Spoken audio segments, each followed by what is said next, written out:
युपीएससीनं notification दिलेले आहेत, म्हणजेच युपीएससीचं 2026 असणारं कॅलेंडर इयर आता डिस्प्ले झालेलं आहे. आणि या असणाऱ्या कॅलेंडर इयरच्या फेजमध्ये आपल्याला काय काय प्रिपरेशन करायचं आहे, कशा पद्धतीने आपल्याला प्री, मेन्स आणि इंटरव्ह्यू हे टार्गेट करायचे आहेत.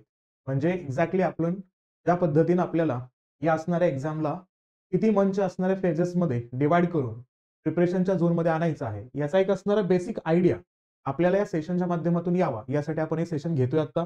जेणेकरून आपल्या या बेसिक प्रिपरेशनच्या अंतर्गतच आपल्याला एक जनरल आयडिया येऊन जाईल की आपलं टार्गेट जर आता 2026 असेल तर त्याला आपल्याला या असणाऱ्या 1.5 वर्षांच्या कालखंडामध्ये कशा पद्धतीने त्याला मॅनेज करणं गरजेचं असेल. हे 1.5 वर्ष का म्हणतोय, कारण मेन्स द्यायचे आपल्याला या असणाऱ्या 1.5 वर्षांच्या कालखंडाच्या अंतर्गत. म्हणजे 1.5 वर्षही म्हणता येणार नाही, तिथं आपल्याला 15 महिन्यानंतर मेन्स द्यायचे आहे. आणि ज्या विद्यार्थ्यांना प्रिपरेशन करायचं आहे 2027 साठी, मग त्यांच्यासाठी कशा पद्धतीने ते असणारे फेजेस एक्झामच्या प्रिपरेशनचे हे वाढत जातील, या सगळ्यांचा असणारा आढावा आपल्याला या अंतर्गत बघायचा आहे. म्हणजे आता आपल्याला फोकस पॉइंट कशावरती ठेवणं गरजेचं आहे की एक्झॅक्टली या असणाऱ्या कॅलेंडरच्या फेजमध्ये आपल्या प्रिपरेशनची स्ट्रॅटेजी काय असली पाहिजे, प्रिपरेशन कशा पद्धतीनं कंप्लीट झालं पाहिजे. आणि या असणाऱ्या प्रिपरेशनच्या अंतर्गत आपण आन्सर रायटिंगला कशा पद्धतीनं महत्व द्यायचं, ऑप्शनलला कशा पद्धतीनं महत्व द्यायचं, त्यानंतर प्रिलियमच्या दृष्टिकोनातून एमसीक्यू प्रॅक्टिसेसला कशा पद्धतीनं महत्व द्यायचं. त्यासोबतच सगळ्यात महत्वाचा मुद्दा तो म्हणजेच काय, सेल्फ इव्हॅल्युएशन कशा पद्धतीनं करायचं. स्वतःचं आपल्याला टेस्टिंग पण करता आली पाहिजे. एक्झॅक्टली आपण आन्सर लिहिल्यानंतर ते आपण स्वतः कशा पद्धतीनं त्याला जज केलं पाहिजे की एक्झॅक्टली ते आन्सर जे आहे लिहिलेलं ते बरोबर आहे का, ते त्या बरोबरच्या जवळपास जातंय का, या असणाऱ्या गोष्टींचा विचार करणं आपल्याला याच्यामध्ये गरजेचं असणार आहे. कारण का युपीएससी आणि 2025 नंतरचा एमपीएससी हे दोन्हीही सारखेच झालेले आहेत. अशा परिस्थितीमध्ये आपल्याला थोडंसं बघणं गरजेचं असेल की आपल्या स्ट्रॅटेजीचा असणारा वे कोणता असला पाहिजे, आपण कशा पद्धतीने या असणाऱ्या स्ट्रॅटेजीमध्ये बसलो पाहिजे, याचा एक प्रॉपर वेनं असणारा आढावा आपल्याला या असणाऱ्या सेशनमध्ये घ्यायचा आहे. म्हणून तर मी हे सेशन कोणासाठी म्हणतोय, फॉर द बिगिनर्स, जे सुरुवातीला तयारी करतायत, त्यांना काहीच माहिती नाहीये एक्झामच्या बाबतीमध्ये कसं प्रिपरेशन स्टार्ट केलं पाहिजे, काय काय वाचलं पाहिजे, करंट अफेअरचा अभ्यास कशा पद्धतीने केला पाहिजे, हे कधी केलं पाहिजे, कधीपासून ते वाचलं पाहिजे, या सगळ्यांचा आढावा आपण या असणाऱ्या सेशनच्या अंतर्गत बघणार आहोत. त्या अगोदर जे आता कॅलेंडर रिलीज झालेलं आहे का, त्या थोडंसं कॅलेंडर बद्दल आपण बोलूया. म्हणजे आता 2026 जे कॅलेंडर दिले त्यामध्ये काय केले पाहिजे, या ठिकाणी सिव्हिल सर्व्हिसेस प्रिलिमिनरी एक्झामिनेशन 2026 याच्याच अंतर्गत आपल्याला माहिती आहे की कोणकोणते एक्झाम याच्या अंतर्गत कंडक्ट होते. तर इंडियन फॉरेस्ट सर्व्हिसचाही पार्ट याच्यामध्ये ऍड असतो. युपीएससी काय करते, फॉरेस्टची असणारी एक्झाम प्रीची युपीएससीच्या सोबत घेते, त्यामुळे दोघांसाठी नोटिफिकेशन एकच येईल. आपल्याला नोटिफिकेशन कधी येईल, नोटिफिकेशन येईल तुम्हाला 2026 असणाऱ्या 14 जानेवारीला. 14 जानेवारीला नोटिफिकेशन आल्यानंतर तुम्ही तो फॉर्म कधीपर्यंत भरू शकता, तर तुम्ही भरू शकता 3 फेब्रुवारी 2026 पर्यंत सायंकाळी 6 वाजेपर्यंत तुम्हाला तो फॉर्म भरता येऊ शकतो. ठीक आहे. आणि त्यानंतर एक्झामची डेट काय असेल, तर एक्झामची डेट असणार आहे 24 मे. म्हणजे आता जी 25 मे एक्झाम डेट आहे ना, तर तशी बघा युपीएससीचं असणारं जे प्लॅनिंग आहे ते किती परफेक्ट आहे. म्हणजे या वर्षीच्या असणाऱ्या प्रीच्याच अगोदर नेक्स्ट इयरची प्री मेन्सचा असणारा जो काही डेट अनाऊन्स केलेला आहेत ना, त्याची असणारी क्लॅरिटी, त्याचा असणारा जो काही प्रिपेअर्डनेस आहे का, तो किती स्ट्रॉंग आहे हे आता आपल्याला त्या ठिकाणी क्लिअरली दिसतो. म्हणजे आपली एक्झाम कधी असणार आहे, तर एक्झाम असणार आहे संडे 24 मे ला असणार आहे. हा एक पार्ट याच्यामध्ये असेल.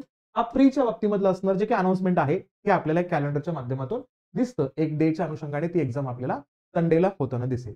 आता रेफरन्स कसं येतो की सिव्हिल सर्व्हिसेसच्या बाबतीमध्ये प्रीच्या नंतरचा आपल्याला किती महिन्यांचा कालखंड मिळतो याच्यावरती सगळ्यात जास्त फोकस पॉईंट येतो. काय असेल लक्षात घ्यायचं की 21 ऑगस्टला आपल्याला मेन्स सुरू होताना दिसेल. फ्रायडे पासून सुरू होताना दिसते आपल्याला. मेन्स आहे 5 दिवसांची, म्हणजे प्री आहे मे मध्ये. मे नंतर आपल्याला जून, जुलै आणि मग ऑगस्टचा असणारा हा किती दिवसांचा कार्यकाल, 20 दिवसांचा कार्यकाल या ठिकाणी मिळतो. म्हणजे प्री नंतर तुम्हाला फक्त 2.5 महिन्यांचा कालखंड मिळतो. हे डोक्यात आताच ठेवायचं. म्हणजे तुम्हाला जेव्हा मी स्ट्रॅटेजी सांगेन त्या स्ट्रॅटेजीच्या दृष्टिकोनातून आपल्याला प्रिपरेशन मध्ये कशा पद्धतीने चेंजेस करावे लागतात हे आपल्याला याच्या अंतर्गत कळू शकतं. तर मेन्स कधी आहे, तर मेन्स आहे 21 ऑगस्ट 2026 ला. फ्रायडेला स्टार्ट होईल ती 5 दिवसांचा असणार तुम्हाला एक्झामचा कालखंड दिसेल. 5 दिवस तुम्हाला एक्झाम द्यायची आहे. ठीक आहे. म्हणजे आपल्याला 2 डेट क्लिअर केलेल्या आहेत आयोगानं, प्री आणि मेन्सची. आणि इंटरव्ह्यू कधी असणार आहे, तर इंटरव्ह्यू तुम्हाला मार्चच्या कालखंडामध्ये तुम्हाला इंटरव्ह्यू होताना दिसतील. म्हणजे 2027च्या मार्च एप्रिल पर्यंत तुम्ही या प्रोसेसमध्ये कंप्लीट झालेला असाल आणि प्री, मेन्स आणि इंटरव्ह्यू तुम्ही दिलेला असाल आणि तुम्ही तुमच्या रिझल्टची वाट पाहत असणार आहे. ठीक आहे. मग आता ज्या पद्धतीने तुम्ही आता युपीएससीचा रिझल्ट ऐकला, अनाऊन्स झालेला, त्याच फेजमध्ये तुम्हाला काय मिळेल, तर तुम्हाला एप्रिलच्या एंडिंग पर्यंत किंवा मेच्या असणाऱ्या स्टार्टिंगला तुम्हाला रिझल्ट अनाऊन्स झालेला पाहायला मिळेल 2027चा. म्हणजे तुमची प्रोसेस कधीपर्यंत चालणार आहे, तर एप्रिल 2027 पर्यंत प्रोसेस चालणार आहे. जर टार्गेट 26चा असेल, म्हणजे आतापासून तुमचा असणार जर फेज बघितला तर तुम्हाला एक्झॅक्टली 2 वर्षांचा कार्यकाल याच्यामध्ये द्यावा लागतो, म्हणजे संपूर्ण प्रोसेस कंप्लीट व्हायला.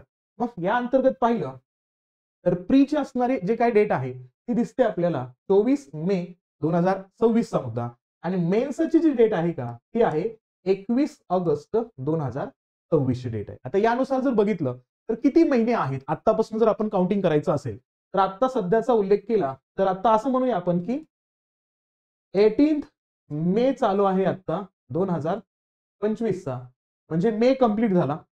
तर मे कंप्लीट झाल्यानंतर आपण जर या ठिकाणी प्रॉपरली मेच्या 24 तारखेपर्यंत जर काउंटिंग करण्याचा प्रयत्न केला रफली, तर आपल्याला किती महिने मिळतात या ठिकाणी, तर इथं 12 महिन्यांचा कालखंड मिळतो. आतापासून प्रीच्या असणाऱ्या डेट पर्यंत प्रिपरेशनसाठी असणारा अवधी आपल्याला 1 वर्षाचा मिळून जाणार आहे.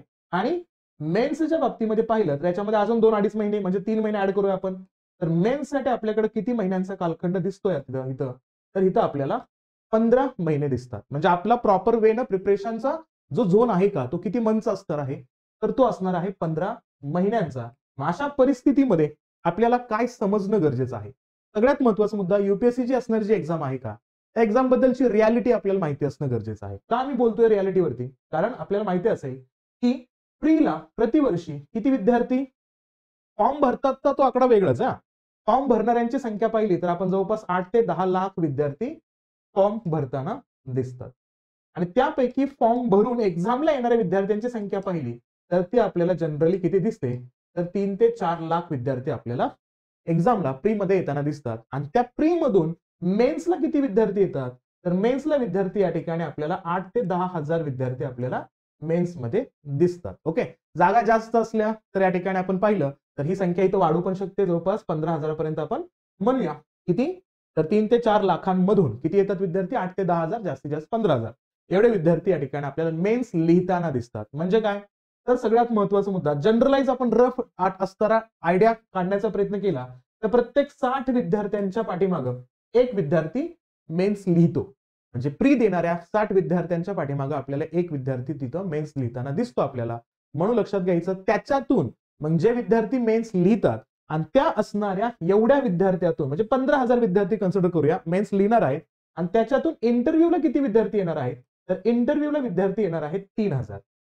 आणि मग या 3,000 विद्यार्थ्यांमधून किती विद्यार्थी सिलेक्ट होणार आहेत, जेवढ्या जागा असतील तेवढ्या, म्हणजे 900 किंवा 1000 जागा असतील तर 1000 विद्यार्थी आपल्याला सिलेक्ट होताना दिसणार आहेत. म्हणजे तुम्हाला दिसेल की आपल्याला किती लेवलची असणारी कॉम्पिटिशन या ठिकाणी द्यावी लागणार आहे. आणि या कॉम्पिटिशन मध्ये आपल्याला पहिल्यापासूनच आपला माइंडसेट त्या पद्धतीने क्रिएट करून घ्यायचा, क्लिअर करून घ्यायचा माइंडसेट, की एक्झामची रियालिटी आपल्याला समजली पाहिजे. आपण उगाच फक्त प्रिपरेशन करायचे, तयारी करायचे, एक्झाम द्यायचे असा विचार करून चालणार नाही. आपल्याला योग्य पद्धतीने आपल्याला या असणाऱ्या एक्झामकडे बघायचं आहे. आणि मी क्लिअरली सांगतो, इथून पुढे तुम्हाला वेळ कसलाच नाहीये हे लक्षात घ्यायचं. म्हणजे चला आज रिलॅक्स होतो मी असा विचार करून तुम्ही स्किप करू शकत नाही तुमच्या स्टडीला. कसं हे तुम्हाला आता या प्लॅन मधून कळून येईल.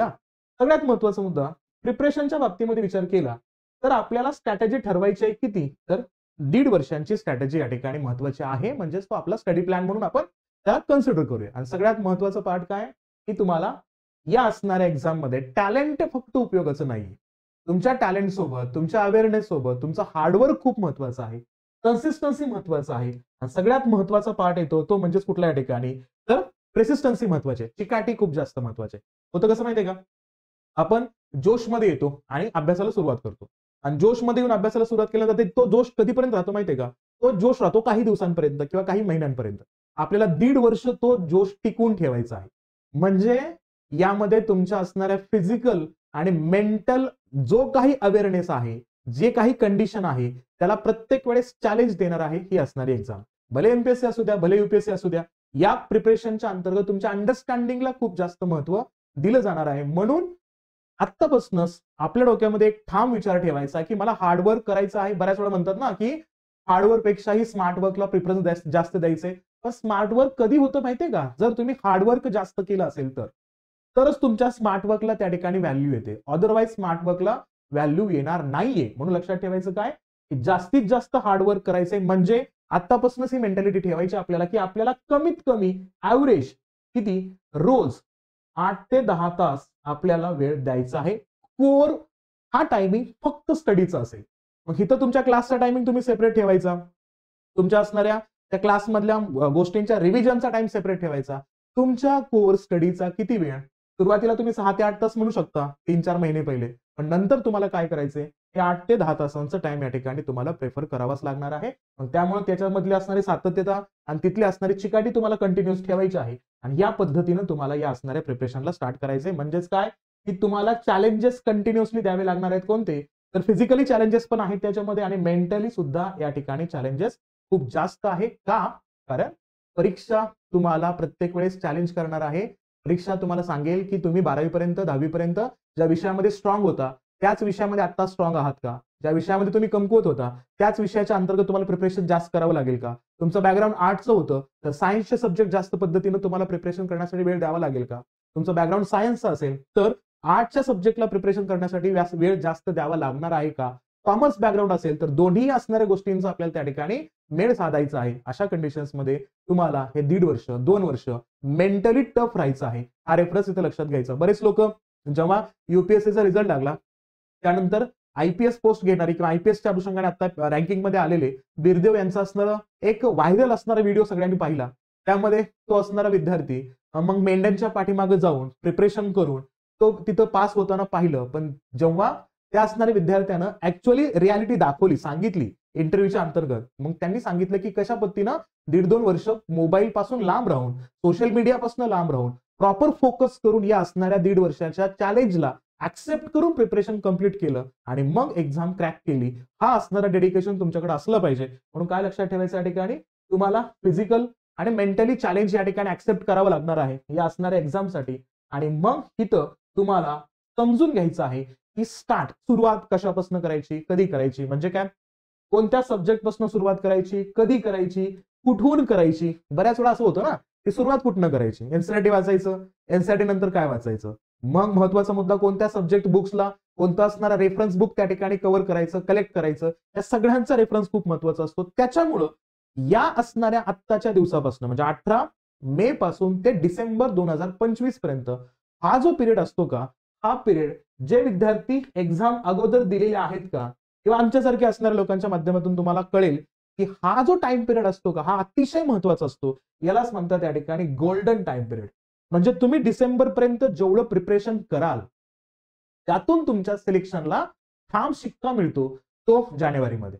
जर तुम्ही हा डिसेंबर पर्यंतचा काळ म्हणून तर तुम्ही बऱ्याच वेळा ऐकलं असेल ना काय शांततेच्या काळात जर जास्त घाम गाळला तर युद्धाच्या परिस्थितीमध्ये युद्धाच्या काळात तुम्हाला कमी रक्त आटवावं लागतं किंवा कमी रक्त त्या ठिकाणी गाळावं लागतं. असा जो रेफरन्स येतो तर तो याच्यामुळेच येतो की तुम्हाला डिसेंबर पर्यंत एवढा स्ट्रॉंगली या टाइमला युटिलाइज करायचा आहे. तर त्यासाठी सुरुवातीचा रेफरन्स पाहिला तर तुम्ही आतापासूनच तुमचं टार्गेट सेट करणं गरजेचं आहे. तर यासाठी काय करायचं कोणत्या सब्जेक्टला प्रेफरन्स द्यायचा यासाठी मी तुम्हाला एकदम 3 फेज सांगणार आहे. तुमच्या असणाऱ्या नेक्स्ट इयरच्या प्रीच्या असणाऱ्या डेट पर्यंत हे 3 फेज तुम्हाला कॅरी करायचे.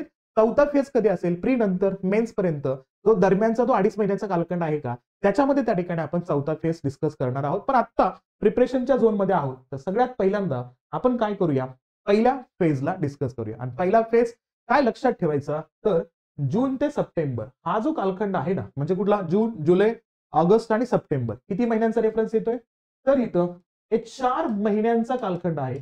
आणि या 4 महिन्यांच्या कालखंडामध्ये काय करायचं तुम्हाला डेली किती वेळ द्यायचा अभ्यासाला. सुरुवात करताय बिगिनर्स आहात तर लगेच 10 तास 12 तास हे शक्य नाहीये पॉसिबल नाहीये. पण किमान 6 तास तरी आपल्याला अभ्यासासाठी बसता आलं पाहिजे. कारण जर डीएम होऊन एका जिल्ह्याची पूर्ण जबाबदारी घ्यायची असेल तर तेवढी पात्रता तर आपल्याकडे असली पाहिजे. मग त्या पात्रतेला सिद्ध करायचं असेल तर आपल्याला बसण्याची अभ्यासाला योग्य ती वेळ देण्याची असणारी सवय तर झाली पाहिजे. त्या दृष्टिकोनातून आपल्याला डेली 6 ते 8 तासांचा असणारा कालखंड याच्यासाठी द्यायचा आहे. आणि महत्वाचा मुद्दा या असणाऱ्या 4 महिन्यांच्या अंतर्गत किंवा सुरुवातीचा उल्लेख केला. लक्षात घ्या, मी हे बोलतोय युपीएससीच्या असणाऱ्या प्रीच्या डेटच्या अनुषंगाने. जी प्रीची डेट कधी आहे ती आहे मे 2026 मध्ये. याच्यामध्ये तुम्हाला मिक्स करायचं नाहीये राज्यसेवेची असणारी एक्झाम.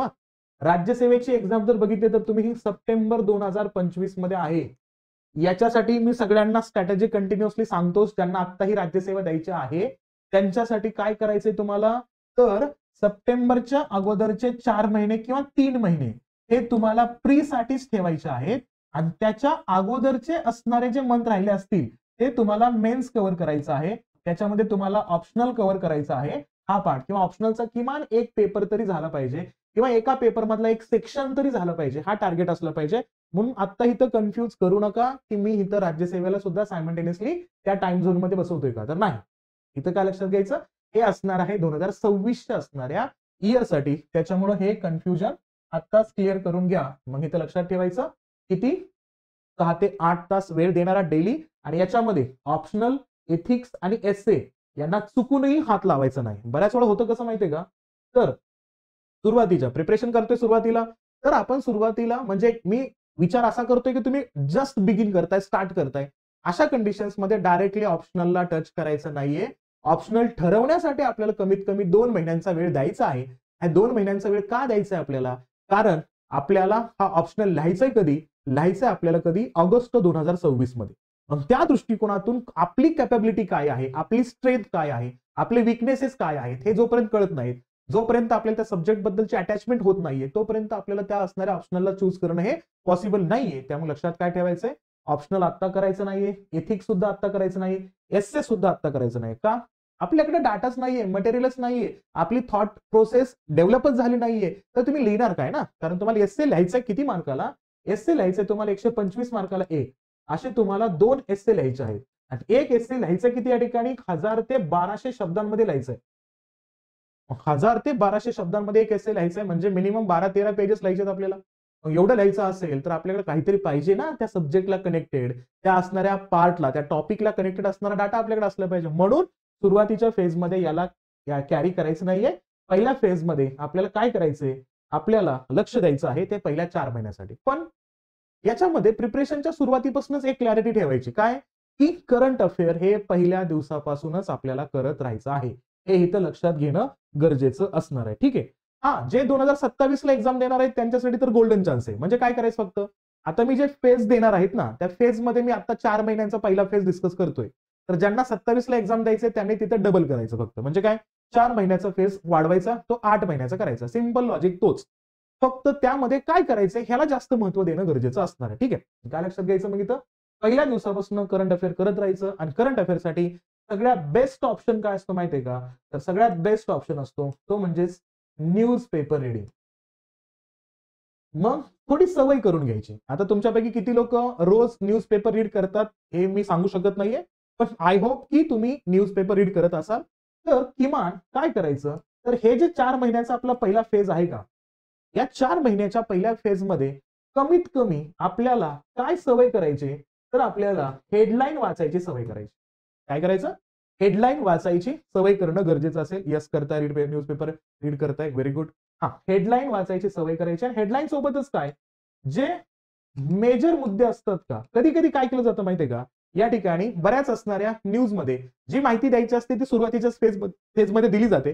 त्यामुळे तेवढं जरी सुरुवातीला वाचलं किंवा त्या न्यूजचा क्रक्स दिला जातो, एक्झॅक्टली त्या न्यूज मध्ये काय सांगायचं त्याचा सारांश दिला जातो, तो जर वाचला तरी सफिशियंट असेल. सवय करून घ्यायची न्यूजपेपर वाचायचे. हे पहिल्या 4 महिन्यांच्या कालखंडामध्ये, ज्यांना एक्झाम 27 ला द्यायचे ते 8 महिन्याच्या कालखंडामध्ये, ज्यांना एक्झाम 28 ला द्यायचे ते अजून वाढवत द्यायचं. म्हणजे किती, 1 वर्ष लावलं तरी पण चालू शकतं. ठीक आहे. मग इथं लक्षात घ्यायचं कोणता न्यूजपेपर वाचायचा हे तुमच्यावर डिपेंड आहे. ठीक आहे. का तुम्हाला मास्टर सुरुवात तर आता करतोय, मग आमच्यावर कसं काय डिपेंड असेल, कारण न्यूजपेपर बऱ्याच वेळा त्यांच्या आयडिओलॉजिकल थॉट प्रोसेसमध्ये अडकून जातात. बऱ्याच वेळा होतं कसं, एखादा न्यूजपेपर एखाद्या आयडियासाठी त्या ठिकाणी फेमस असतो. जसं काही न्यूजपेपर लेफ्टिस्ट असतात, काही न्यूजपेपर राईटिस्ट असतात. तर आपल्याला ते कळलं पाहिजे. कळणार कधी, मग त्याला वेळ द्यावा लागेल ना. म्हणून तर पहिल्यांदा काय करायचं, 4 महिने फक्त हेडलाईन वाचलं तरी सफिशियंट आहे. मग बरेच लोक काय करतात या ठिकाणी, मग द हिंदू असेल, टाइम्स असेल, एक्सप्रेस असेल, यापैकी कोणतंही एक न्यूजपेपर वाचलं तरी पण सफिशियंट आहे. पण याच्यासोबत काय वाचायचंय तुम्हाला, याच्यासोबत तुम्हाला पीआयबी, कंटिन्युअसली वाचत राहायचे. प्रेस इन्फॉर्मेशन ब्युरोच्या सगळ्या न्यूज तुम्हाला वाचायचे. तुम्ही आता ऐकलं असेल, जेव्हा आता पाकिस्तान सोबतचे असणारे क्लॅशेस चालू होते आपले, एक प्रकारचं वॉर झोन क्रिएट झाला होता, त्यावेळेस फॅक्ट चेक ज्यांनी केलं, फेक न्यूजला ज्यांनी आळा घातला, ते कोण होते? सगळे PIBचाच डाटा वापरत होते. सगळ्यात महत्वाचा रेफरन्स म्हणजे काय? या असणाऱ्या PIB सोबतच ऑल इंडिया रेडिओचे सुद्धा कंटेंट आपल्याला बघायचे, शक्यतो दूरदर्शनच्या असणाऱ्या न्यूज ऐकायच्या, बस बाकीच्या जास्त गोष्टी करायच्या नाहीत आपल्याला. हा मुद्दा. आणि जमलंच तर एखादं असणारं मंथली मॅगझिन जे आहे ना, या ठिकाणी कोणतं मंथली मॅगझिन जे आहे ना, ते केलं तर अजून उत्तम होईल. म्हणजे कोणतं करू शकता तुम्ही? तर तुम्ही इथं विजन IAS असणारं मंथली मॅगझिन घेऊ शकता, किंवा याच्यामध्ये तुम्ही नेक्स्ट IAS असणारं मंथली मॅगझिन घेऊ शकता, किंवा तुम्ही काय करू शकता, इथं दृष्टी IAS असणारं मॅगझिन याच्यामध्ये घेऊ शकता, किंवा त्याचे डेली कंटेंट यूज करू शकता. किंवा आपण काय करतोय, आपण डेली न्यूजच्या अनुषंगाने डेली करंट अफेअर घेतोय, तर ते तुम्ही कव्हर करू शकता. पण तुम्हाला हळूहळू ते कव्हर करणं गरजेचं असणार आहे. पण एक सवय काय करायची, तर एक सवय म्हणजे न्यूजपेपर स्वतःहून वाचण्याची सवय करायची. हेडलाईन तरी कमीत कमी वाचण्याचा प्रयत्न करायचे. हा पहिला मुद्दा. आता पहिल्या फेजमध्ये किती महिने द्यायचे आपल्याला या ठिकाणी, तर आपल्याला द्यायचे 4 महिने. आणि या 4 महिन्यामध्ये आपल्याला स्टार्ट करायचे 4 बेसिक सब्जेक्ट पासून. याला मी म्हणतो बिग 4 सब्जेक्ट. याला कोणता नाव रेफरन्स घ्यायचं या ठिकाणी? बिग 4. हे काय आहेत, तर हे फंडामेंटल सब्जेक्ट आहेत. तर हे सब्जेक्ट तुम्हाला समजले, या सब्जेक्टचा रेफरन्स तुम्हाला कळाला, तर तुम्हाला जनरली आयडिया येऊन जाते की ऑप्शनल कोणता असला पाहिजे, कशा पद्धतीने प्रिपरेशन केलं पाहिजे, कुठं ओव्हरलॅपिंग होतं, कशा पद्धतीने ऑप्शन प्रिपरेशन केल्यानंतर GSचा पण अभ्यास होऊन जातो. हे सगळ्यांची एक सवय होऊन जाते. UPSC समजते, MPSC समजते आपल्याला. म्हणून पहिल्यांदा पहिले 4 सब्जेक्ट कन्फर्म करायचे. आणि ते 4 सब्जेक्ट कोणते, तर हे 4 सब्जेक्ट तुमच्या डोळ्यासमोर आहेत. कोणते? एक तर सगळ्यात स्ट्रॉंग आणि सगळ्यात महत्वपूर्ण स्कोरिंग देणारा, स्कोरिंग करणारा कोणता सब्जेक्ट? पॉलिटी. फ्री मध्ये याचं वेटेज पाहिलं तर तुम्हाला प्री मध्ये याचं वेटेज जवळपास 15 ते 20% दिसतं. इकॉनॉमिक्स पाहिलं तर इकॉनॉमिक्स मध्ये प्री मध्ये वेटेज बघितलं तर 20 ते 22% वेटेज याच्यामध्ये दिसतं. हिस्ट्रीचा रेफरन्स पाहिला तर इथं सुद्धा आपल्याला त्या ठिकाणी परत 20% वेटेज दिसतं. जॉग्राफीचा रेफरन्स पाहिला तर परत हा सुद्धा तुम्हाला 15 ते 20% वेटेज त्या ठिकाणी देताना दिसतो. म्हणजे काय, की तुम्हाला जवळपास 70 क्वेश्चन तुम्हाला या 4 सब्जेक्टच्या अंतर्गतच 100 पैकी इथं तुम्हाला कव्हर होताना दिसतात. त्यामुळं जास्त असणारं जे काही फोकस पॉईंट आहे का, तुम्हाला या 4 सब्जेक्ट वरती करायचं आहे. आणि पहिल्या 4 महिन्यामध्ये काय करायचंय, तर जे दिवस मी याच्यामध्ये मार्क केलेत का, त्या दिवसांमध्ये पूर्ण फोकस त्याच सब्जेक्ट वरती देण्याचा प्रयत्न करायचा. ओके. म्हणजे पॉलिटी कव्हर होतं का 25 दिवसामध्ये, तर कव्हर होऊ शकतो. का, तर 25 दिवसाच्या अंतर्गत आपल्याला काय वाचायचं या ठिकाणी, तर सगळ्यात पहिल्यांदा NCERT वाचायचंय. NCERT वाचल्यानंतर महत्वपूर्ण मुद्दा म्हणजेच काय ठिकाणी, तर लक्ष्मीकांत यांचं असणार बुक वाचायचंय. आणि त्या लक्ष्मीकांत सरांचं बुक वाचल्यानंतर काय करायचं आपल्याला, जे PYQs आहेत का, म्हणजे प्री साठीचे असतील MCQ, ते सॉल्व्ह करायचे. आता हे MCQ PYQ जे आहेत ना, ते किती वर्षांचे करायचे, जमलंच तर काय करायचं, 20 ते 25 वर्षाचे जे मागचे असणारे MCQ आहेत का, ते केलं तर अतिउत्तम. आणि सोबतच तुम्हाला याच कालखंडामध्ये मेन्सचे आन्सर पण लिहायचे आहेत. आणि मेन्सचे आन्सर कमीत कमी 2013 पासूनचे असणारे मेन्सचे क्वेश्चन पाहिले PYQचे, आणि त्यातले काही क्वेश्चन लिहून काढण्याचा प्रयत्न केला तर अतिउत्तम. या पद्धतीनं प्रिपरेशन प्रत्येक सब्जेक्टचं करायचं. म्हणजे काय, 25 दिवसामध्ये समजा पहिल्या दिवशी एक टॉपिक कव्हर केला तुम्ही, तर त्या टॉपिकच्या अनुषंगाने प्रीचे क्वेश्चन्स बघायचे, मेन्सचे क्वेश्चन बघून लिहिण्याचा ट्राय करायचं, सुरुवातीपासूनच लिहायचं. म्हणजे काय, हळूहळू काय होती, सवय होती लिखाणाची आपल्याला. म्हणून तुम्हाला या असणाऱ्या स्ट्रॅटेजीच्या वेमध्ये जायचंय. आणि पॉलिटीसाठी किती वेळ देणार तुम्ही, 25 दिवस तुम्हाला सुरुवातीला द्यायचे. पण क्लॅरिटी कशापासून, NCERT पासून करायचे. पण याच्यासोबत डेली करंट अफेअर पण तुम्ही करता, हे लक्षात घ्यायचं. करंट अफेअरसाठी तुम्हाला कमीत कमी किती वेळ देणं गरजेचं आहे, तर कमीत कमी 1 तास तरी देणं गरजेचं आहे. मग 1 तास ते 2 तास तुम्ही तुमच्या पद्धतीने ऍडजस्ट करू शकता. नंतर काय, इकॉनॉमी. इकॉनॉमीसाठी किती दिवस द्यायचे, 30 दिवसामध्ये आपल्याला इकॉनॉमी कव्हर करायचे. त्या इकॉनॉमीसाठी काय करणार मग परत तुम्ही, NCERT 11वी 12वीचं NCERT योग्य पद्धतीने वाचणार. त्यानंतर बेसिक बुक्स जे आहेत का, मग त्याच्यामध्ये रमेश सिंगचं बुक असेल त्या ठिकाणी तुम्ही ते कव्हर करण्याचा प्रयत्न करायचं. इकॉनॉमिकल सर्वे असेल, बजेट असेल, इंटरनॅशनल लेवलला असणारे जे काही ऑर्गनायझेशन इन्स्टिट्यूशन्स आहेत त्याचे इंडेक्स असतील, हे सगळे मुद्दे त्याच्यामध्ये वाचत राहायचे आपल्याला कंटिन्युअसली. ते कव्हर करण्याचा प्रयत्न करायचा इकॉनॉमिक्सच्या फेजमध्ये. सगळ्यात महत्वाचा मुद्दा, ते नोट्स प्रिफर केले जातात का इकॉनॉमिक्सच्या अँगलमध्ये, ते बघायचं. किंवा महत्वपूर्ण मुद्दा म्हणजेच काय, मृणाल सरांचे असणारे जे व्हिडिओज आहेत किंवा मृणाल सरांचे असणारे जे नोट्स आहेत ते सुद्धा कव्हर केले तर अतिउत्तम होऊन जाईल तुमच्या असणाऱ्या इकॉनॉमिक्सच्या प्रिपरेशनसाठी. नंतर कोणता येतो या ठिकाणी, हिस्ट्री. आता हिस्ट्रीसाठी किती दिवस सांगितलेत, तर याच्या असणाऱ्या अंतर्गत तर 40 दिवसांचा कार्यकाल याच्यामध्ये सांगितले. का, कारण तुम्हाला काय करायचंय, या हिस्ट्रीमध्ये काय काय आहे, तर या हिस्ट्रीमध्ये एन्शियंट हिस्ट्री आहे, मिडिवल हिस्ट्री आहे, मॉडर्न हिस्ट्री आहे, सोबतच या ठिकाणी आर्ट आणि कल्चरचा पार्ट आहे. एवढा भाग कव्हर करायचा आहे. मी बाकीचा सोसायटी वगैरे याच्यामध्ये आणत नाहीये, तो नंतर अभ्यास करायचा पुढच्या फेजमध्ये. फक्त आता काय करायचंय तुम्हाला, या ठिकाणी एन्शियंट मिडिवल साठी काय करायचं, तुम्ही ओल्ड एनसीईआरटीचे पुस्तकं वाचायचे, जुने एनसीईआरटीचे असणारे बुक वाचायचे. मॉडर्न साठी आर्ट आणि कल्चर साठी न्यू एनसीईआरटीचे पुस्तक वाचले तरी चालेल. आणि आर्ट अँड कल्चर साठी या ठिकाणी नितीन सिंघानियाचं पुस्तक वाचलं तर ते अतिशय उत्तम आहे. पण सगळंच पुस्तक वाचायचं नाही नितीन सिंघानिया साहेबांचं, ते खूप जास्त हेवी पुस्तक आहे. त्यातले काही असणारे शॉर्ट मुद्दे आता मी त्याच्यावरती सुद्धा व्हिडिओ तयार करेन, तुम्हाला त्याचा फायदा होईलच. कसले कुठले मुद्दे कोणत्या पद्धतीने वाचायचे, म्हणजे लक्ष्मीकांत सुद्धा वाचल्यानंतर त्याला डायरेक्टली त्याच्या सिक्वेन्सनुसार वाचायचं नसतं. लक्ष्मीकांत वाचण्याची सुद्धा टॅक्टिक असते, कोणत्या टॉपिकला पहिल्यांदा वाचायचं हे पण खूप महत्वाचं आहे. तर तो मुद्दा तुमच्या स्ट्रॅटेजिकल वे मध्ये आला पाहिजे. आणि मॉडर्न हिस्ट्री वाचताय तर तुम्ही स्पेक्ट्रम वाचलं तरी सफिशियंट आहे. हे तुम्ही कंटिन्युअसली करताय, ते एक पार्ट त्याच्यामध्ये येतो. तर तुम्हाला या असणाऱ्या हिस्ट्रीवरती फोकस करायचं या पद्धतीनं. म्हणजे एनसीईआरटी पासूनच परत एकदा बेसिक मुद्दा घेऊन तुम्हाला किती महिन्यांचा कालखंड, किती दिवसांचा कालखंड, तर 40 दिवसांच्या कालखंडामध्ये तुम्हाला कव्हर करायचे हिस्ट्री. आणि त्यासोबत कव्हर करायचे तुम्हाला जॉग्राफीसाठी द्यायचे 25 दिवस. मग याच्यामध्ये तुम्ही बघितलं तर इथं जीसी लिऑंगचा मुद्दा तर येतोच. याच्यामध्ये जीसी लिऑंग साठी काय करता, फिजिकल जॉग्राफी याच्यातून कव्हर करून घेता. महत्वाचा मुद्दा म्हणजेच काय, एनसीईआरटीचा असणारा पार्ट याच्यामध्ये करून घेता तुम्ही. आणि एनसीईआरटीच्या अंतर्गत सगळ्यात जास्त स्ट्रॉंग काय करायचं तुम्हाला, तर मॅपिंग कव्हर करून घ्यायचं आहे. हा एक पार्ट याच्यामध्ये असेल. हे सगळे मुद्दे तुम्हाला करणं गरजेचं आहे, हे लक्षात ठेवायचं. ओके. आता एक मला क्वेश्चन येतोय की सर 25 दिवसामध्ये एनसीईआरटी प्लस काय, बघा एनसीईआरटी पण करायचं, लक्ष्मीकांत करायचं. कसं व्हायचं, ज्यांना एक्झाम 2026 द्यायची आहे त्यांच्यासाठी करावंच लागेल. ओके, इथं एक्सक्युजेस नाहीत.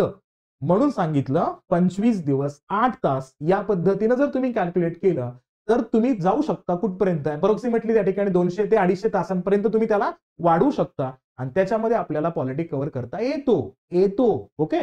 कारण जर तुम्हाला एक्झाम मध्ये जायचं असेल 26 साठी 2026च्या, तर हे आपल्याला, म्हणून तर मी बघा सुरुवातीला सांगितलं, फिजिकल आणि मेंटली चॅलेंजेस तुम्हाला असणारच आहेत. या पद्धतीने तुम्हाला हा मुद्दा फोकस करावा लागेल. ज्यांना एक्झाम द्यायचे 27ला त्यांना आता सांगितलं मी, हा कार्यकाळ डबल करायचा. सिंपल. म्हणजे मी इथं जर 4 महिन्याचा कार्यकाळ सांगत असेल तर मी काय सांगितलं, ज्यांना 27ला एक्झाम द्यायचंय त्यांनी 8 महिन्यांचा कार्यकाळ करायचा. 8 महिन्यांचा कालावधी केला तर पॉलिटी 25 दिवस नाही तर किती होणार, ऑटोमॅटिकली 50 दिवसांचा रेफरन्स जाईल. हे म्हणून तर मी सुरुवातीला क्लिअर करून दिलं होतं तुम्हाला, हे लक्षात ठेवायचं. मग इथे इकॉनॉमी किती दिवस होतील, 60 दिवस. हिस्ट्री किती दिवस होतील, 80 दिवस. जिओग्राफी किती दिवस होईल, 50 दिवस. हे म्हणून कॉमन मुद्दा आहे, त्या पद्धतीने ते लक्षात घ्यायचंय. मग सुरुवातीला बिग 4 सब्जेक्ट तुमचे कव्हर करायचे, NCERT, reference book, PYQ for the prelims. PYQ पहिल्यांदा कव्हर करून घ्यायचं प्रिलिम्ससाठी. आणि मेन्स साठी काय करायचं, तर तेच मुद्दे 6, 7, 8 वर्षाचे मागचे मेन्सचे क्वेश्चन लिहिण्याचं ट्राय करायचे. या स्टेजमध्ये तुम्हाला जात राहायचे, ज्याला मी कंटिन्युअसली कोणता स्ट्रक्चर म्हणतो, याला म्हणतो मी क्यू आर सिस्टीम.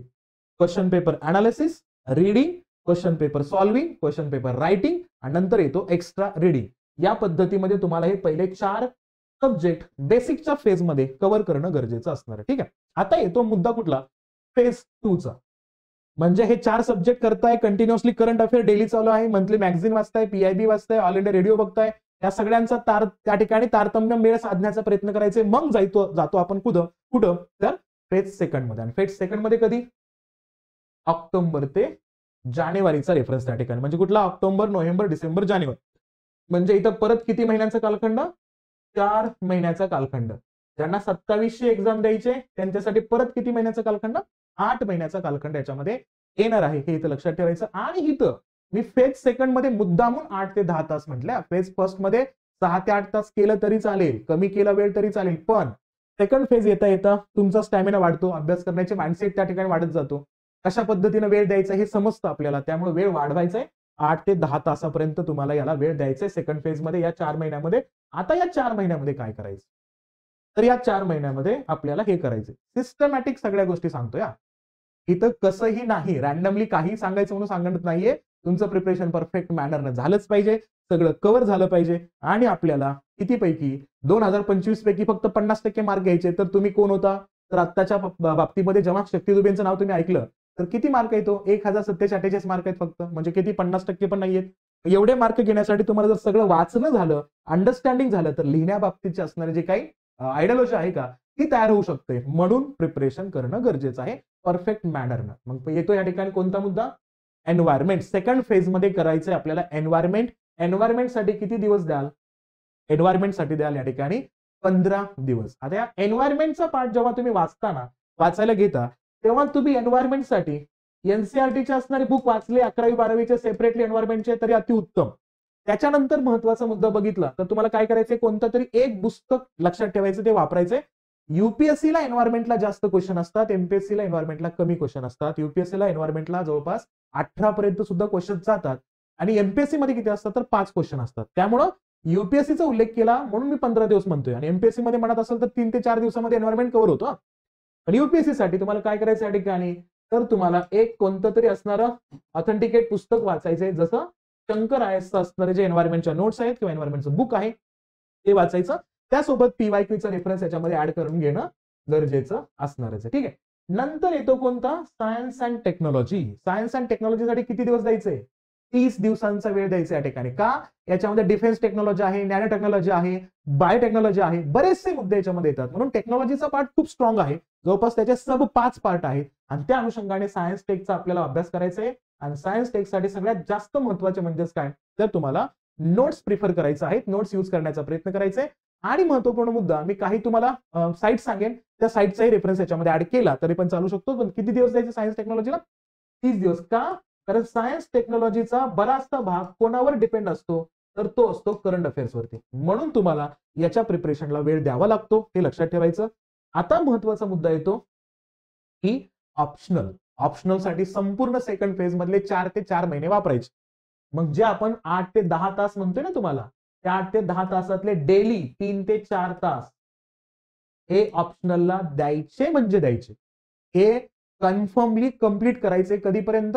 जानेवारीपर्यंत कंप्लीट करायचं आपल्याला ऑप्शनल. आणि ऑप्शनल 4 महिन्यांचा रेफरन्स बघितला तर ही खूप कमी वेळ आहे. आणि जर कमी वेळ असं समजत असेल, आपल्याला वाटत असेल, तर हे 3 ते 4 तासाचा वेळ तुम्ही 6 तासापर्यंत सुद्धा घेऊन जाऊ शकता. हे तुमच्यावरती डिपेंडन्सी आहे. त्यामुळे तुम्हाला काय करायचंय? ऑप्शनल कव्हर करायचं. तर ऑप्शनल निवडायचं कशा पद्धतीने ऑप्शनल चूज केला जातो याबद्दलचे व्हिडिओ आहेत आपले ऑलरेडी आपल्या चॅनलवरती, तर ते तुम्ही पाहू शकता आणि मी तुम्हाला त्याची लिंक पण पाठवलेली आहे ना. तर तो एक मुद्दा असेल. नंतर याच सेकंड फेज मध्ये इथिक्स पण कव्हर करायचं आहे. 25 दिवस द्यायचे इथिक्स कव्हर करायला. ठीक आहे. म्हणजेच काय? लेक्सिकॉनचं असणार बुक तुम्ही याच्यामध्ये इथिक्स मध्ये वाचलं तरी बेस्ट आहे. किंवा जर मराठीचा रेफरन्स तुमचा असेल तर आपल्या अरुण अडसू सरांचं असणारं पुस्तक त्याच्यामध्ये आलेलं आहे. एमपीएससीचे असणारे माझे सदस्य आहेत, त्यांनी खूप चांगल्या पद्धतीचं पुस्तक मांडलेलं आहे, तर ते पुस्तक तुम्ही यूज करू शकता. त्याच्यासोबत तुम्हाला सगळ्यात महत्वाचा मुद्दा काय? तर केस स्टडीचा पार्ट वाचावा लागतो. आणि महत्वपूर्ण मुद्दा काय? याच्यामध्ये थिंकर्स आणि स्कॉलर्स वाचावे लागतात. त्यामुळं थोडंसं ज्यांचं ऑप्शनल या अँगलमध्ये असतो का त्यांना मदत होतेच बरं का इथिक्स मध्ये. म्हणजे काय? पीएसआयआर ऑप्शनल असेल, तुम्हाला मास्तर तुझा विषय आहे म्हणून तू याच्यामध्ये मुद्दाम आणतो का? नाही आहे, ते गरजेचंच आहे, ते त्याच्यामध्ये ऑटोमॅटिक येणारच आहे. सोशियोलॉजी असेल, ऑटोमॅटिक तिथे थिंकर्स वाचता, त्या थिंकर्सच्या अनुषंगाने तुम्हाला इथं तो मुद्दा येतच जातो, मिळत जातो. सोबतच काय करायचंय सेकंड फेज मध्ये? फर्स्ट फेज मध्ये फक्त पॉलिटी कव्हर केले आपण. तिथं फक्त मी लक्ष्मीकांत सांगितलंय. इथं गव्हर्नन्स आहे, आयआर आहे. म्हणजे याच्यामध्ये तुम्हाला परत करंटचा डाटा ऍड करावा लागणार आहे. करंटचा डाटा ऍड करतच तुम्हाला काय करायचं मग याच्यामध्ये? मग या अंतर्गत तुम्हाला एक्स्ट्रा बुक्सचा रेफरन्स पण त्या ठिकाणी घेणं अपेक्षित असणार आहे. ओके. मग ओपी गाबांचं बुक त्याच्यामध्ये आपण ऍड करू शकतो. सोबतच काय करू शकतो? थोडासा गव्हर्नन्सचा पार्ट ऍड करण्यासाठी सेपरेटली गव्हर्नन्स असणारं जे काही आपल्या लक्ष्मीकांत सरांचं पुस्तक आहे ते पण याच्यामध्ये उपयोगात येऊ शकतं. आयआर साठी पाहिलं तर आयआर साठी तुम्हाला काय करावं लागतं? आपला जो मिनिस्ट्री ऑफ एक्सटर्नल अफेअर्स आहेत का त्यांच्या वेबसाईटला व्हिजिट करून तिथला असणारा डाटा कलेक्ट करावा लागतो. मग याच कालखंडामध्ये सोसायटी पण करायचंय, सोशल जस्टिस पण करायचंय, सिक्युरिटी पण करायचंय, इंटरनल सिक्युरिटीचा पार्ट असेल, डिझास्टर मॅनेजमेंट असेल. लहान लहान टॉपिक आहेत, लहान लहान सब्जेक्ट आहेत ते. यासाठी तुम्हाला किती दिवस द्यायचे? 30 दिवस द्यायचे. आणि याच सेकंड फेज मध्ये प्रत्येक 6 ते 7 दिवसानंतर एक एस्से लिहिण्याचा प्रयत्न करायचा. किती? 6 ते 7 दिवसानंतर एक एस्से लिहिण्याचा प्रयत्न तुम्हाला या असणाऱ्या पॅच मध्ये करायचा आहे. आणि त्या दृष्टिकोनातून तुमचा हा सेकंड फेज 4 महिन्यांचा कंप्लीट करायचा आहे. ज्यांना 2700 एक्झाम द्यायचे त्यांना 8 महिन्यांचा असणार हा फेज या ठिकाणी कंप्लीट होताना दिसेल. म्हणजे डबल डेज याच्यामध्ये तुम्हाला काउंट करणं गरजेचं असणार आहे. मग येतो फेज नंबर 3, ज्यामध्ये येतो फेब्रुवारी ते मेच्या असणाऱ्या 24 तारखेपर्यंत, म्हणजे एक्झामच्या डेट पर्यंत. आणि इथं पण तुम्हाला काय करायचंय? इथं कोरली अभ्यास करण्यासाठी परत 8 ते 10 तासांचा वेळ द्यायचा. पण याच्यामध्ये प्लस काय करायचंय? याच्यामध्ये रिव्हिजन साठी तुम्हाला प्लस किती वेळ द्यायचा? इथं प्लस 2 तास द्यायचे. म्हणजे 10 ते 12 तास तुम्हाला डेली करावं लागणार आहे. कधीपासून? फेब्रुवारीपासून मेच्या असणाऱ्या एक्झामच्या डेट पर्यंत तुम्हाला थर्ड फेज मध्ये याला थोडंसं या पद्धतीनं बघणं गरजेचं असेल. मग याच्यामध्ये काय काय असणार आहे? इथं फक्त रिव्हिजन आहे, कारण सगळे सब्जेक्ट आपले कव्हर झालेत ऑलरेडी. मग इथं फक्त काय रिव्हिजन असेल. टीसॅटच्या वरती जास्त भर द्यायचा या असणाऱ्या राहिलेल्या 3-4 महिन्यामध्ये, आणि परत एकदा रिव्हिजन कशाचं करायचं आपल्याला? करंट अफेअरचं. या पद्धतीनं आपण या असणाऱ्या एक्झामला टार्गेट करू शकतो. आणि जमलंच तर सगळ्यात महत्वाचा मुद्दा फोकस कशावर ठेवायचा आपल्याला? तर जानेवारी 2026 पर्यंत तुम्हाला जमलंच तर डेली लिहायचंय, डेली आन्सर रायटिंग करत राहायचंय. आणि डेली आन्सर रायटिंग करत राहिल्यानंतर सगळ्यात महत्वाचा मुद्दा, तुम्हाला एक मेंटर लागतो, मास्तर निवडायचा असतो हे आन्सर रायटिंग चेक करण्यासाठी. मग थोडंसं गोड बोलायचं शिंदे मास्तरला आणि काय म्हणायचं की सर मी डेली आन्सर लिहित जाईन, डेली आन्सर तुम्हाला चेक करण्यासाठी पाठवत जाईन, तुम्ही तुमच्या पद्धतीने 8 दिवसातून मला आन्सर चेक करून दिलं तर अतिउत्तम होईल. डेली आन्सर चेकिंग मागू नका, पॉसिबल नाहीये, कारण खूप विद्यार्थी आहेत. मेंटरशिपसाठीच माझी सेपरेट बॅच आहे. त्या अनुषंगाने माझ्याकडे ऑलरेडी विद्यार्थ्यांची संख्या खूप जास्त आहे. त्यांना मला डेली बेसिसवरती त्या ठिकाणी गाईड करावं लागतं. प्लस मग या ठिकाणी बाकीचा रेफरन्स येतोय प्रयागराजचा, कानपूरचा, जयपूरचा, सोबतच आपल्या पुण्याचा, आणि राहिलंच आपला मुद्दा तर बारामतीचा. या सगळ्या विद्यार्थ्यांना टाइम द्यावा लागतो. त्या पद्धतीनं पण रिक्वेस्ट केलं त्या अनुषंगाने, तर थोडंसं गोड बोलणं मास्तरला, तर 8 दिवसामध्ये तुम्हाला चेक करून दिलं जाईल. तर त्यासाठी तुम्हाला आन्सर रायटिंग स्टार्ट करायचंय, आणि प्लस काय करायचंय, तुम्हाला एमसीक्यूची प्रॅक्टिस कंटिन्युअसली करत राहायचं आहे. आणि या प्रॅक्टिसमध्ये सगळ्यात महत्वाचा मुद्दा सेल्फ इव्हॉल्युशन. हळूहळू स्वतःलाही उत्तर त्या ठिकाणी चेक करता आले पाहिजेत. कसे करायचे कसे नाही त्यासाठी एक मी सेपरेट सेशन घेईल, त्याबद्दल काळजी करू नका. पण इम्प्रूव्ह करत राहायचे रोज. म्हणजे आज जर 1 मार्क पडला असेल तर उद्या 1.5 मार्क पडला पाहिजेच. या अनुषंगाने आपलं प्रिपरेशन झालं पाहिजे. आपण जास्तीत जास्त पद्धतीने आपल्याला काय करायचंय, या असणाऱ्या टार्गेटेबल पॉइंटला या ठिकाणी फोकसमध्ये आणायचंय, आणि या दृष्टिकोनातून आपल्याला प्रिपरेशनला फायनल एंडिंग पर्यंत घेऊन जायचंय. तर सर्वांना 2026च्या युपीएससीच्या असणाऱ्या प्री मेन्स आणि इंटरव्ह्यू साठी खूप खूप शुभेच्छा. तुमचं प्रिपरेशन या वे मध्ये व्हावं अशा अपेक्षा आहे, आणि तुमच्या असणाऱ्या या प्रिपरेशनला बूस्ट मिळावं त्यासाठी कंटिन्युअसली आपण सेशन घेऊन येणार आहोत. त्यामध्ये आपला हा युपीएससीचा असणारा फर्स्ट सेशन, फर्स्ट व्हिडिओ मी तुमच्यासाठी घेऊन आलेला आहोत, आणि त्यानंतर आपण कंटिन्युअसली असणाऱ्या पार्ट वरती व्हिडिओज तुमच्या समोर घेऊन येतच राहणार आहोत. ठीक आहे. सोबतच मग आपण काय करणार आहोत, आपल्या बॅचेस आहेत, एनसीईआरटीच्या ऑप्शनलची बॅच आहे, आपली पीएसआयआरची असणारी ऑप्शनलची बॅच आहे, पॉलिटिकल सायन्स, इंटरनॅशनल रिलेशन, ते पण तुम्ही जॉईन करू शकता. त्या अनुषंगाने तो पार्ट तुम्हाला कव्हर करता येऊ शकतो. ठीक आहे. ओके, एक प्रश्न विचारला आता वैष्णवीने की सर लँग्वेज मॅटर करते का युपीएससीला? लक्षात घ्यायचं नाही. ओके, युपीएससीला लँग्वेज मॅटर करत नाही. तुम्ही तुमचा मेन्स लिहू शकता कशामध्ये, तर तुम्ही मेन्स लिहू शकता मराठीमध्ये. तर सगळ्यात मोठा प्रॉब्लेम काय माहितीये का, युपीएससीचे जे क्वेश्चन्स आहेत प्रीला किंवा मेन्सला, हे क्वेश्चन कोणत्या लँग्वेज मध्ये विचारले जातात? क्वेश्चन विचारले जातात इंग्लिश आणि हिंदीमध्ये. मग मी तुम्हाला कंटिन्युअसली सांगतो, आपली जी हिंदी असते ना आपल्या भागातली, विशेष करून महाराष्ट्रातली, ही हिंदी थोडीशी वेगळी असते. मी तुम्हाला कंटिन्युअसली सांगतो, आपली हिंदी कशी असते, मिक्सिंग हिंदी असते. जसं काय मी सांगितलं, भागते भागते आया धपक्यान पड्या. म्हणजे आपल्या हिंदीमध्ये आपल्याला ऑथेंटिकेट हिंदीचे वर्ड्स जास्त माहिती नसतात. मग शक्यतो काय करायचं, शक्यतो इंग्लिशलाच जास्त प्रेफरन्स देण्याचा प्रयत्न करायचा, आणि त्या माध्यमातून आपल्याला अंडरस्टँडिंग झालं पाहिजे. फक्त इंग्लिश कळायला पाहिजे क्वेश्चनच्या दृष्टिकोनातून, तेवढं जरी पाहिलं तरी पण सफिशियंट असेल. हा पार्ट याच्यामध्ये लक्षात घ्यायचा. ठीक आहे. ओके, हा असेल आपल्या प्रिपरेशनचा मेन अजेंडा, हे इथं लक्षात घ्यायचं. ठीक आहे. हा चला,